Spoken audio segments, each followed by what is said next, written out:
अगर आप ऐसा समझते हैं कि बहुत समय है तो आप गलत हैं। अगर आप ये समझते हैं कि बहुत कम समय है, मैं कहूँगा तभी भी आप गलत हैं। जितना भी है बिल्कुल पर्याप्त समय है। एग्जैक्टली पार्किंसंस का एक रूल है। पार्किंसंस रूल ये कहता है अगर आपको कोई काम दिया जाए तो जितना समय आपको दिया जाएगा वो काम करने के लिए आप उतने ही समय में वो काम करेंगे। आप ये सोचिए कि जो आपके पास टाइम बचा हुआ है उस टाइम का बेस्ट यूटिलाइजेशन आप कैसे कर सकते हैं। This is the correct way of thinking.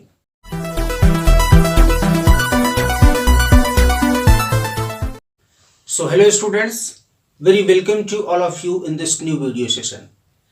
Dear students, last video session में हमने इस बात का डिस्कशन किया था कि क्लास 12 के केमिस्ट्री के सिलेबस में जितने यूनिट्स दिए गए हैं उन यूनिट्स की मार्किंग स्कीम क्या है और हमने उसे ठीक तरीके से समझा भी है। किस तरीके से थियोरेटिकल सेक्शन के टोटल 70 मार्क्स और प्रैक्टिकल सेक्शन के 30 मार्क्स कितने सेक्शंस में डिवाइडेड हैं, किस किस यूनिट से कितने कितने क्वेश्चन कितने कितने मार्क्स के पूछे जाएंगे, इन सारी चीज़ों पर हमने पिछले वीडियो में डिस्कशन किया है। अगर आपने उसे नहीं देखा है तो आप उसे वापस जा करके उस पूरे डिस्क्रिप्शन को देख सकते हैं। अब आइए आज हम लोग इस वीडियो सेशन में सबसे पहले यूनिट फर्स्ट से अपनी बात को शुरू करते हैं और यूनिट फर्स्ट हमारा है सॉल्यूशन। तो सबसे पहले यहीं से हम अपनी बात को शुरू करेंगे। फर्स्ट यूनिट कौन सी है? ये है solution. This is unit first. So unit first is the solution. इससे पहले कि इस पूरे सेशन की हम शुरुआत करें और सॉल्यूशन के डिफरेंट टॉपिक्स की एनालिसिस शुरू करें, आइए सबसे पहले एक ब्रीफ डिस्कशन करते हैं कि सॉल्यूशन के इस यूनिट में कौन कौन से मेजर टॉपिक्स हैं जिनका हमें डिस्कशन करना है। तो सबसे पहले एक रे डायग्राम बनाते हैं, फिर आगे की तरफ चलेंगे। So dear students, this is our ray diagram in which I have divided it into 8 parts, that is 8 arrows are represented. These 8 arrows will represent the 8 major topics of the unit. And the first topic related to this unit is solution itself. पहला वाला जो topic है, सबसे पहले जिसका discussion हमें करना है वो सबसे पहले खुद सॉल्यूशन ही है। और सॉल्यूशन क्या है? तो क्लासरूम स्टडी में आपने इसे पढ़ा है कि सॉल्यूशन क्या होते हैं। Solutions are the homogeneous mixtures of 2 or more than 2 substances. ये पढ़ा है आपने। इट मीन्स बड़े शॉर्ट में अगर मैं कहूं तो जो सॉल्यूशंस होते हैं ये होमोजेनस मिक्सचर्स होते हैं। HM शॉर्ट में लिख देते हैं। होमोजेनस मिक्सचर्स होते हैं। अब क्वेश्चन ये राइज होता है कि what are the mixtures, first question. Then what are the homogeneous mixtures, then what are the properties of homogeneous mixtures. इन सारे क्वेश्चंस की डीप अंडरस्टैंडिंग हम लोग करेंगे नेक्स्ट वीडियो सेशन में, जब हम सॉल्यूशन के अलग अलग टॉपिक्स को लेकर के वीडियो सेशंस बनाएंगे। सेकेंड टॉपिक है types of the solution. And in this topic we have to understand that how many types of solutions are there. Dear students, solutions को 2 बेसिस पे क्लासिफाई किया जाता है। कौन कौन से बेसिस हैं? एक तो पहला बेसिस ये बनता है कि नंबर ऑफ कंपोनेंट्स कितने हैं, और नंबर ऑफ कंपोनेंट्स के अकॉर्डिंग इसे हम लोग बाइनरी, टर्नरी, क्वाटर्नरी इस तरह से कह लेते हैं। दूसरा है जो बेसिस है जिस पर हम लोग सॉल्यूशंस को क्लासिफाई करते हैं, ये है on the basis of the physical state. On the basis of physical state. Physical state के अकॉर्डिंग जो सॉल्यूशंस हैं वो 3 पार्ट्स में डिवाइडेड है। यानी एक ऐसा सॉल्यूशन जिसकी फिजिकल स्टेट सॉलिड है, ऐसा सॉल्यूशन जिसकी फिजिकल स्टेट लिक्विड है, या फिर ऐसा सॉल्यूशन जिसकी फिजिकल स्टेट गैसियस है तो हम कहते हैं कि ये सॉलिड सॉल्यूशंस हैं, ये लिक्विड सॉल्यूशंस हैं और ये गैसियस सॉल्यूशंस हैं। अब ये जो सॉलिड, लिक्विड और गैसियस सॉल्यूशंस होते हैं ये फर्दर 3 पार्ट्स में डिवाइडेड है और इस तरीके से जो सॉल्यूशंस हैं टोटल 9 टाइप्स के हो जाते हैं। हमें केवल इस पूरी यूनिट में लिक्विड सॉल्यूशंस के बारे में ही पढ़ना है। हालांकि बाकी रेफरेंसेस में और भी सॉल्यूशंस आएंगे, बट जो मेजर जो इस पूरी यूनिट का स्ट्रक्चर है उसमें हमें केवल लिक्विड सॉल्यूशंस के बारे में ही डिटेल में पढ़ना है। तो आगे के जो टॉपिक्स होंगे उसमें हम लोग सबसे अधिक फोकस्ड किस पर होंगे? लिक्विड सॉल्यूशंस पर फोकस्ड होंगे। नंबर जो 3rd टॉपिक आता है, जो मेजर टॉपिक है और आपके जो एग्जाम के पॉइंट ऑफ व्यू से, न्यूमेरिकल प्रॉब्लम्स के पॉइंट ऑफ व्यू से काफी इंपॉर्टेंट है, ये है कंसंट्रेशन यूनिट्स। कंसंट्रेशन यूनिट्स, इस पूरे टॉपिक में हमें यह समझना है कि व्हाट इज कंसंट्रेशन। पहले तो यही समझे कि कंसंट्रेशन होती क्या है, उसके बाद हम लोग ये समझेंगे कि कंसंट्रेशन यूनिट्स क्या है, मतलब किसी सॉल्यूशन के कंसंट्रेशन को रिप्रेजेंट करने के लिए कौन कौन से यूनिट्स हम लोग यूटिलाइज करते हैं। तो सबसे पहले तो ये क्वेश्चन हो गया कि कंसंट्रेशन यूनिट्स क्या है, फिर यूनिट्स होती कौन कौन सी हैं। तो यहां पे कुल 10 यूनिट्स आएंगी। कितनी यूनिट्स? 10 यूनिट्स।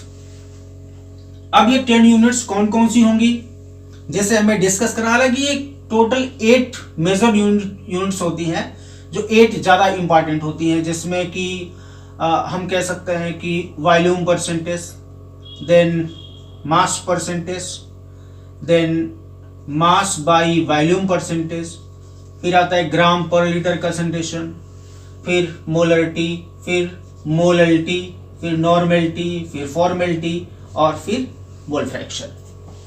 अब इसे काउंट कर लीजिए, 1 2 3 4 5 6 7 8 9 और एक बच जाती है जो है ppm, जिसे कहते हैं पार्ट्स पर मिलियन। तो पार्ट्स पर मिलियन कंसंट्रेशन को ऐड कर लीजिए, टोटल 10 यूनिट्स हो जाती है, जिसके बारे में हम लोग डिस्कस करेंगे आगे चल करके। इसमें से एनसीईआरटी की बुक में नॉर्मेलिटी और फॉर्मेलिटी ये दो प्रोवाइड नहीं की गई हैं। ग्राम पर लीटर कंसंट्रेशन के बारे में भी मेंशन नहीं किया गया है, पर इसे हम लोग कंसीडर करेंगे क्योंकि प्रैक्टिकल सेक्शन के लिए ये इंपॉर्टेंट है। और जो वॉल्यूम परसेंटेज है, मास परसेंटेज है, मास बाय वॉल्यूम परसेंटेज है, ग्राम पर लीटर कंसंट्रेशन है, मोलरिटी है, मोललिटी है, फॉर्मेलिटी तो हमें पढ़नी नहीं है, और मोल फ्रैक्शन, ये सारी चीजें होंगी जिसे हम लोग पढ़ेंगे। अब आइए 4th यूनिट पर। जो 4th यूनिट है ये हमें पढ़नी है solubility. What is that? Solubility. अच्छा, सॉल्युबिलिटी को हम लोग हिंदी टर्मिनोलॉजी में कहते हैं विलेयता। विलेयता का एक और नाम हम ले सकते हैं, इसे कहते हैं घुलनशीलता। घुलनशीलता। तो कोई भी सॉल्यूट हो, जब किसी सॉल्वेंट में डिसॉल्व किया जाएगा तो वो किस एक्सटेंट तक डिसॉल्व हो सकता है, किस सीमा तक वो घुल सकता है, इसे हम लोग कहते हैं सॉल्युबिलिटी ऑफ द सॉल्यूट। अब हम या तो कोई सॉलिड है, इसे लिक्विड में डिसॉल्व कर रहे हैं, क्योंकि हमें बात करनी किसकी? लिक्विड सॉल्यूशंस की। या फिर कोई लिक्विड है जो मिक्सिबल है किसी दूसरे लिक्विड में, तो लिक्विड सॉल्यूशंस बन सकते हैं। या फिर कोई गैस है जो घुल जाती है किसमें? लिक्विड में, तभी लिक्विड सॉल्यूशंस बनते हैं। तो सॉल्युबिलिटी में हम सारी बात करेंगे। सॉल्यूट सॉलिड है, लिक्विड में घुल रहा है, लिक्विड सॉल्यूशन बनेगा। लिक्विड है, लिक्विड में डिसॉल्व होता है तो भी लिक्विड सॉल्यूशन बनेगा। जो गैस है वो किसी लिक्विड में डिसॉल्व होती है तब भी लिक्विड सॉल्यूशन ही बनेगा। और इस तरीके से जो ये लिक्विड सॉल्यूशंस बनेंगे, इनमें इन सॉल्यूट्स की क्या सॉल्युबिलिटी है, घुलनशीलता क्या है, विलेयता क्या है, इस पर हमें बात करनी है। तो एक बढ़िया टॉपिक है। और इसमें जो गैस है, यानी गैस की जो लिक्विड में जो विलेयता है, यानी जो सॉल्युबिलिटी है, इससे रिलेटेड एक लॉ है जिसे हम लोग कहते हैं हेनरीज लॉ। कौन सा लॉ भाई? ये है हेनरीज लॉ, और हेनरीज लॉ को हम लोग डिटेल में पढ़ेंगे जब हम इस टॉपिक को शुरू करेंगे। नाउ फिफ्थ, जो फिफ्थ टॉपिक है ये है vapour pressure. Vapour pressure of the liquid solutions. Liquid solutions, जो लिक्विड सॉल्यूशंस होते हैं उनका वेपर प्रेशर क्या होता है? तो सबसे पहले तो हमें यही समझना है कि वेपर प्रेशर होता क्या है, व्हाट इज वेपर प्रेशर। फिर हम ये समझेंगे कि जो लिक्विड सॉल्यूशंस बनेंगे उसमें भी सेम बात होगी, या तो सॉलिड लिक्विड में डिसॉल्व होगा, या तो लिक्विड लिक्विड में डिसॉल्व होगा, या तो गैस लिक्विड में डिसॉल्व होगी। तो जब सॉल्यूट यानी सॉलिड, लिक्विड या फिर गैस जब किसी लिक्विड में डिसॉल्व होगा और सॉल्यूशन बनेगा, वैसी कंडीशन में जो वेपर प्रेशर है उस पर क्या इंपैक्ट होगा? क्या ये वेपर प्रेशर जो प्योर सॉल्वेंट है उससे ज्यादा हो जाएगा, या जो प्योर सॉल्वेंट है उससे कम हो जाएगा, या फिर उसमें कोई चेंज ही नहीं होगा? तो इससे सॉल्यूट को सॉल्वेंट में डिसॉल्व करने पर वेपर प्रेशर में क्या चेंजेस आएंगे, इस पर हमें डिस्कशन करना है इस पूरे टॉपिक में। और इससे रिलेटेड एक लॉ बहुत बढ़िया आएगा और आपके लिए भी काफी इंपॉर्टेंट है, जिसे समझना होगा। ये है राउल्स लॉ, काफी इंपॉर्टेंट है। आइए आगे चलें, और ये हमारा सिक्स्थ टॉपिक है। सिक्स्थ टॉपिक है ideal and non ideal solutions.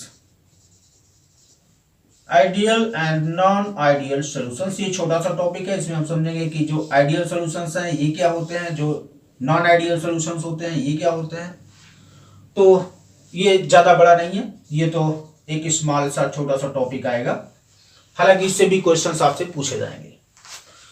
जो सेवंथ टॉपिक है ये है कोलिगेटिव प्रॉपर्टीज। कौन सी प्रॉपर्टीज?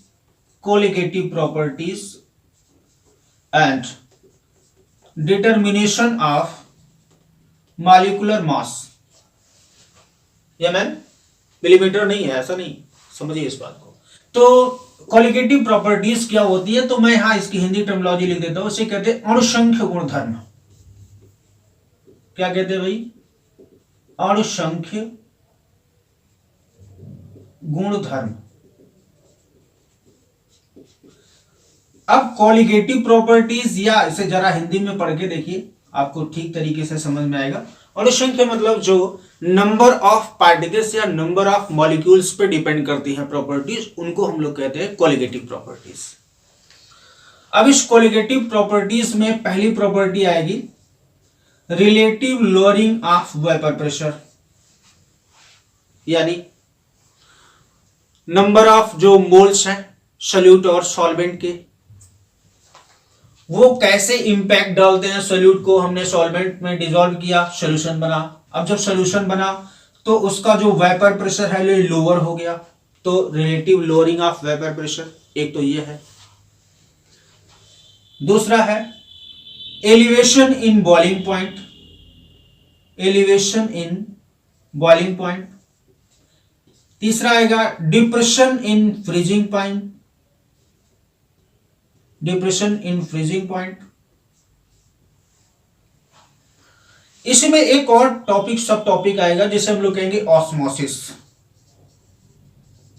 और ऑस्मोसिस आएगी तो ओपी भी आएगा। ओपी मतलब ऑस्मोटिक प्रेशर। और एक और टॉपिक इसके इसी में रिलेटेड है, इसे कहते हैं आरओ। आपके घर में वाटर प्योरीफायर लगे हुए तो सिंपली हम कह देते हैं कि आरओ लगा हुआ है घर में भाई, बट वो आरओ को हम ये कह सकते हैं कि वो पूरी प्रोसेस का नाम आरओ है। वो एक्चुअली है वाटर प्योरीफायर, जो पानी को शुद्ध कर देता है, प्योर कर देता है, जो इम्प्योरिटीज हैं उन्हें उनमें से हटा देता है। लेकिन उस पूरे प्रोसेस का ही नाम हम लेते हैं, कहते हैं कि आरओ लगा है, लेकिन वो आरओ है नहीं। वो क्या है? वो रिवर्स ऑस्मोसिस पूरा एक प्रोसेस का नाम है। तुम लोग समझेंगे कि रिवर्स ऑस्मोसिस क्या होती है।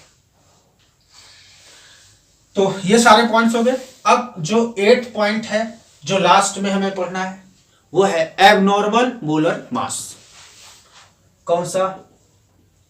Abnormal molar mass. ठीक है, एबनॉर्मल मोलर मास क्या है?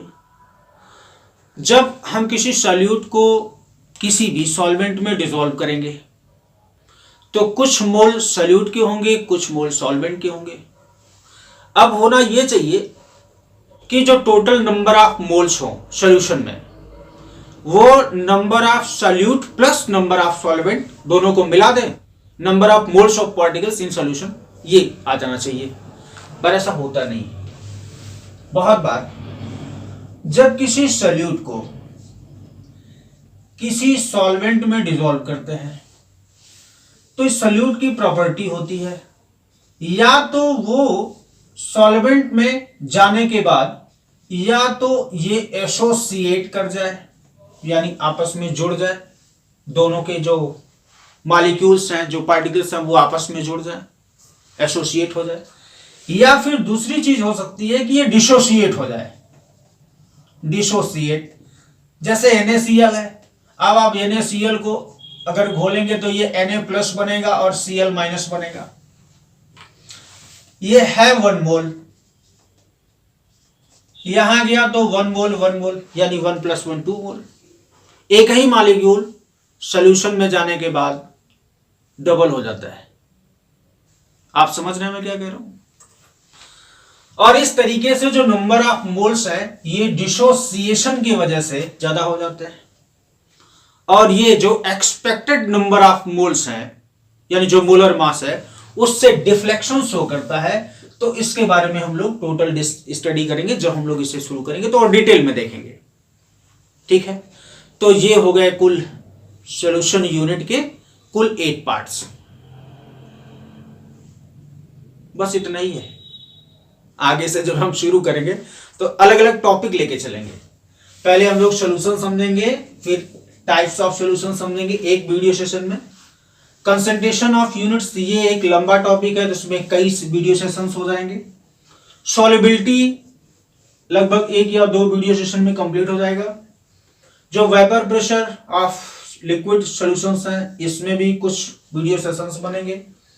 जो ideal and non ideal solutions हैं ये तो एक ही में हो जाएगा। कोलिगेटिव प्रॉपर्टीज पर एक लंबा डिस्कशन होगा, इसमें काफी कुछ न्यूमेरिकल सेक्शन भी बनेगा और लास्ट में एबनॉर्मल मोलर मास, उससे तो ये तो हम लोग एक सिंपल टॉपिक में कवर कर लेंगे। तो ये है टोटल 8 टॉपिक्स इस यूनिट के। अब जब हम लोग शुरू करेंगे इसके बाद वाला वीडियो सेशन तो वो कहां से शुरू होगा? वो शुरू होगा सॉल्यूशन से।